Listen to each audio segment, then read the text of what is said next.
Today's topic of discussion is resource sharing in libraries. This topic is applied for both BLIC and MLIC programs.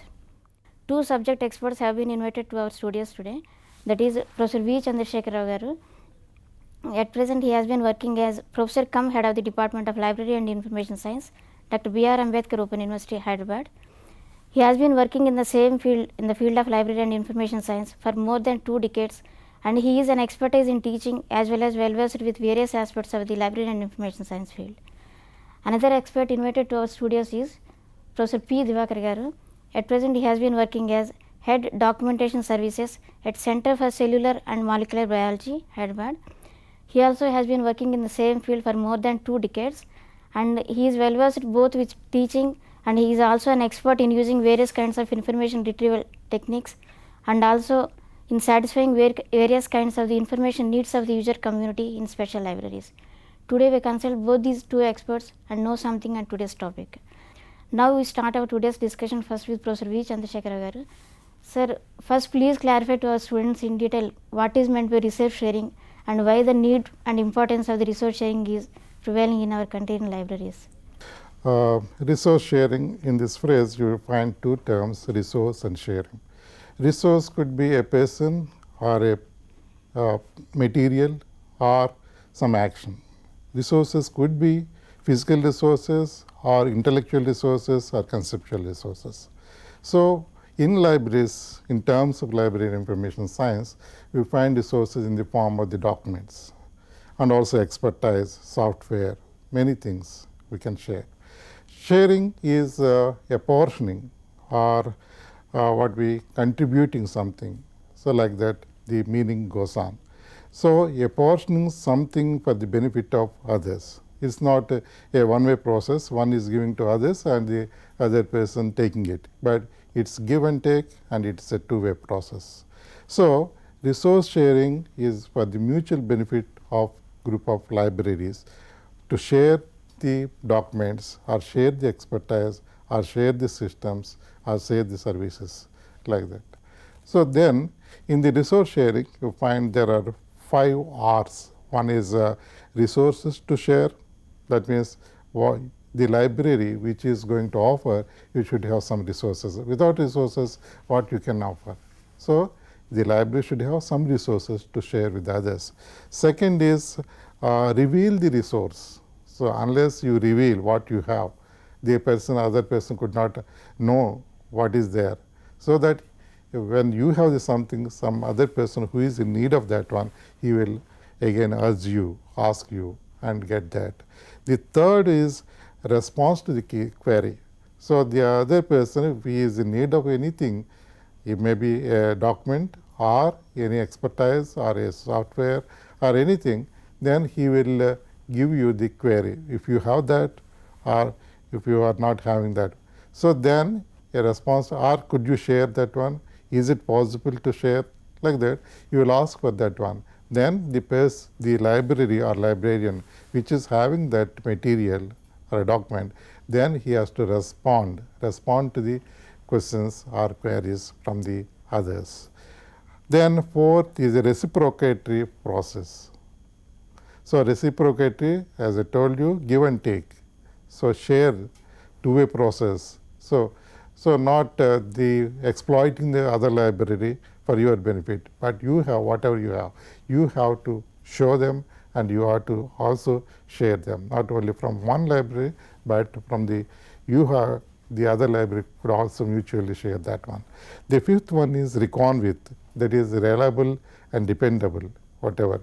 So, when you promise that I will send you the document, the other library or librarian may be waiting for you for your sending the document, but when you do not receive that one, there is no meaning when you promise. So, you have to be the librarians which are participating in the resource sharing should be dependable and reliable, so that a mutual understanding, mutual benefit will be achieved. Then why we need this resource sharing? So, and what is its importance, you are asking.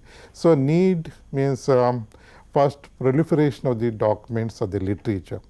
So, after the World War II, there is so much of importance given to the research and development. So, this activity, research and development activity, led to the publication, proliferation of the documents and research documents, literature, etc. That what we call them information explosion, information flood, or knowledge explosion, like that we term them. So, when the number of documents are increasing so manifold, then no library could able to procure all these documents, acquire all these documents. Then there should be some way of getting them. Then increasing the cost. So, then when the knowledge is doubling or increasing, that one, besides that one, the cost of the documents, cost of the information, that is also increasing. Another thing, the amount of literature published in the print form is only a meager, a part of that one. But the information could be in any form. It could be various formats like printed documents or the journals, books, etc., and non-book formats, non-print formats, or it could be in the music format, that is also information. Then users' needs, the current information needs of the users are increasing. When the research activity is promoted, then the users are also depending on the information from the libraries and information center in a big way. So, the user needs are also increasing. So, users not only need the documents or macro documents, but also the micro documents, research articles, patent, standards, whatever not. So, all these user needs are also increasing. That is another need for this resource sharing. Then scatter of the research literature. Scattering the research literature in the form of the languages, geographically, or formats, like that. So, are some unpublished information also there. So, that is a knowledge embedded in the human beings, which is to be retrieved, that we call them knowledge management nowadays. So, language is one aspect. The amount of literature published in the world, like English, is less than 50% of the knowledge literature only.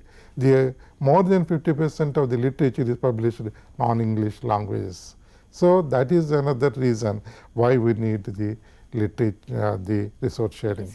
Then geographically published from different countries, different areas. So, that is another one, scattering of the literature.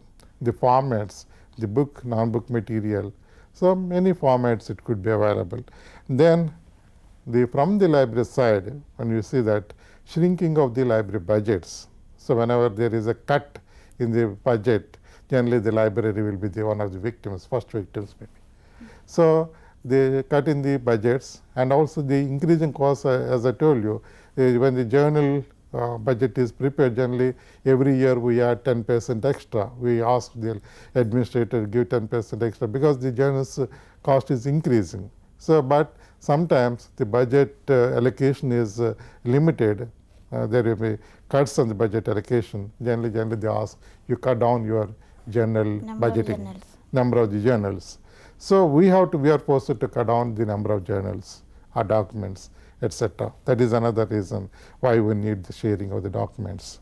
Then when you even a library which has a more budget, sufficient budget, adequate budget, even then it cannot procure all the documents that is available or published in the world in that particular subject area, however big the library is, however good its resources are.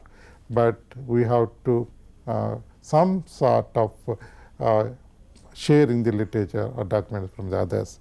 Another is when you get all the literature or the books or the journals, etc., you have another problem of spacing in the libraries. There may be limitations. The library is a growing organism. So, every year, if you get some thousands of books, we have to keep those books. So, this space is another major problem. So, you cannot acquire all the documents, you cannot keep all the documents. So, there is a need for always some sort of sharing with the others. You share with your document resource with others, and also take the resources from the others. So these are the major reasons why we need to go for the resource sharing. Resource sharing. Okay, sir. So far, Chandrasekhar sir explained what is resource sharing, what resource sharing means, and why the necessity has been arranged for sharing of the resources. Now, please explain what are the main functions generally a resource sharing program can perform in libraries. As Professor Chandrasekhar has told us, resource sharing is not a new phenomena. We librarians have learnt a lot from the nature. If you look into the nature, we see animals, sharing their resources. They share their food. Okay, so that the entire community of animals get benefited. We find resource sharing in lions, in monkeys, in ants, in honeybees. So in that way, we learnt a lot from nature. So human beings are since we are also part of the nature, the bigger kingdom, we also started using some of our sharing some of our resources for the benefit of the mankind. If we go back to history, we know that farmers have been sharing their resources. They share the seeds so that the next crop can be grown. They share the expertise. In that way, there is what we call cooperative farming that we see in villages. In the same patterns, in the same way, we librarians have also developed several models, for sharing our resources. In the simplest form, resource sharing in a library means permitting users from a different library to enter and make use of your resources. That is the simplest form, simplest and basic, very elementary form. Suppose you take Andhra Pradesh Open University. The Andhra Pradesh Open University Library, if it permits the students of MLISC of IGNOU to make use of the library facilities at Ambedkar Open University, that is the simplest form of resource sharing. And if IGNOU reciprocates, that will be wonderful. So two are a group of libraries permitting the patrons or members from the like-minded libraries to enter in and make use of the facilities. That's at the basic level. Then another most successful area of resource sharing has been interlibrary loan. Okay, you give away, you loan documents to other libraries against requests received from the librarian. That also has been very successful around the world, interlibrary sharing of books. And then the third area is you share Xerox copies or photocopies of documents, what we call as document delivery. The professor said about micro documents. We give away the micro documents. One way is you give a book on loan so that it comes back. Another way is you just give away a copy so that it need not come back. Okay, there are some advantages in that, so that the other library need not send it back. So if it is a small or micro document, you just make a copy and then share the copy with the other library. And then other areas where we can look at resource sharing is like collection building. So professor has just said about the problems of space. Okay, so everybody cannot afford to buy everything. Even if we have money, space also has becomes a problem. Space and then technical expertise also becomes a problem. So for collection building activities also, we can have an understanding. For example, many of us, we share our journal lists, for example, so that there is no duplication efforts. And similarly, if I decide to discontinue a particular journal for my library, for 2005, I share that information with my fellow librarians, so that it might affect their acquisition policies. Okay, so we share our list of journals, share our serials lists, and we also are now thinking in terms of cooperative cataloging, for example, sharing our indexing resources, sharing our what we call metadata. They call it now metadata increasingly. So sharing of the addresses of document. Metadata is address of the document. You share our catalogs. And then we also are sharing equipment, for example. Suppose you have a microfilm reader, okay, and you have a microfilm. We have a document in microfilm format, an old format, and if one library has it, you go to that library and then share that equipment. and similarly you share the human expertise. Suppose a particular person in a particular library is very good in, let us say, DSpace software. Okay, you call the services of that expert so that you can install DSpace in your library and then get the benefit out of it, because everybody cannot be an expert in everything. So, to fulfill these disparities, you share people also, not only share documents and you share equipment, you also can share human resources, the human library resources. And other ways of looking at the resource sharing are other than indexing, we are also now forming into what we call consortia. Okay. For consortia, what happens is it's basically a cooperative acquisition program. If you want to bargain for better pricing, okay, instead of buying 1 copy, suppose you buy 10 copies, then the publisher will normally give a better pricing for that. So you get together and then cooperatively you try to bargain for the resource material for your library, so that you get a better price. Similarly, suppose you want to buy a software for a library, so instead of buying 1 copy, suppose you can negotiate for 10 copies, and then so that you get a better pricing, and then all 10 of you can share the same kind of software. And now what we call regional licenses, national licenses are now emerging as an extension of these activities. For the successful implementation of any resource share program, there should be some prerequisite factors. Can you please explain about this? Okay. The prerequisites for resource sharing are that there should be an attitude to share. The librarians are the partners in the cooperative, should have an attitude to share the resources. That is the primary thing. And then the administrators of these institutions also have to lend appropriate administrative support, so that the sharing activity can go on without much hindrance, because different libraries belong to different administrative setups. For example, if you take the case of Hyderabad, some are under ICAR, some are under ICMR, some are under CSIR, some are under the university setup. When people from these different kinds of setups want to get together, the administrators need to lend appropriate support. And then there has to be a little portion of the money, of the budget of the library, has to be apportioned towards these resource sharing activities. Like Professor Chandrasekhar has just mentioned about having a kind of a bus or a van, which goes around the library, which goes around the city, and then it takes care of the interlibrary loan document delivery activities. If you want to have that kind of a setup, the members should be willing to contribute to a small share of the money. Okay, and then perhaps one library has to mention as a nodal center for a particular city, or in some cases, you can have an office for the cooperative, and that costs money to run the office. So the members have to should be willing to shell down a little bit of money for that. And then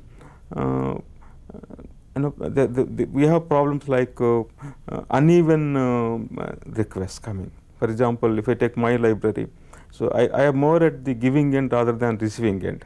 I always give away Xerox copies. Now I may be giving 1,000 Xerox copies in a year to a particular library, and then getting only 10 copies or 5 copies. So this kind of uneven distribution model. So, but we need to have a kind of a big brother attitude. That the spirit of cooperation, is the main thing here. So if we have that spirit, then things will flow, and we should not really bother about how many pages I am giving, how much money I am spending, or how much money the other library is spending on that. So those attitudinal problems, our attitude is compulsory, so that the things can move in a successful way. And then the resource building also has to be done in a proper way, so that there is not much of duplication among the member libraries. So the members have to have some kind of an understanding. And say, for example, I will say that I will build a scientific collection, and somebody else will say I will build a social sciences collection, somebody else will build a humanities collection, so that there could be a proper deployment of the money that is available from the government, since most of us are most of us run with taxpayers' money. So that cooperative attitude is important. And then we also need to be conscious of the legal problems before we build a consortium. For example, what kind of licensing arrangements we need. So what kind of regulatory regulations we need to fulfill when you enter into a cooperative arrangement. So one has to honor all these international regulatory protocols, so that we don't run into problems at a later stage. And then timeliness of of delivery. So that is important. We need to have our own protocols, for example. So if I receive a request for a Xerox copy, I promise to deliver it, say, within 24 hours or within 48 hours. So that kind of norms we need to establish. And for that, the best thing to do is have a kind of a memorandum of understanding. There are standard MOUs available which people have signed. So you sit together, and all the librarians have to sit together and then discuss all these issues, ponder over them, and then look into what kind of problems will arise in future. And so that things will run in a smooth way, and the workflow goes on smoothly, and even if a person is not there, the system should be able to function. That is the main crux here in resource sharing. We need to design the system in such a way that even if X person is not there in that library, the institution has to be made responsible for the sharing activity rather than the person. So if we build in all these protocols, all these models, then we can institutionalize it and have a memorandum of understanding, and we can even register it as a cooperative, and so that things will run in a smooth way. Sir has explained so far the various prerequisite factors that are necessary for a successful implementation of a resource sharing program in libraries. And now, but in libraries normally we find documentary resources, manpower resources, and catalog based resources. Various kinds of resources will be available in the libraries. But normally what kind of resources will be accepted for the purpose of sharing the library among the library and information centers? Okay, coming to these resources. So as I told you, there are three categories. One is physical resources, then the intellectual resources, third is the conceptual resources. Physical resources, it could be the documents may be the macro documents or micro documents, or the neo documents, maybe that is non-book material. Then maybe it could be available in any form. Your physical form could be as the categories of Ranganathan's macro, micro, or the neo documents or the meta documents. Then coming to these intellectual resources, the intellect or the expertise of the persons. Suppose I have automated my library.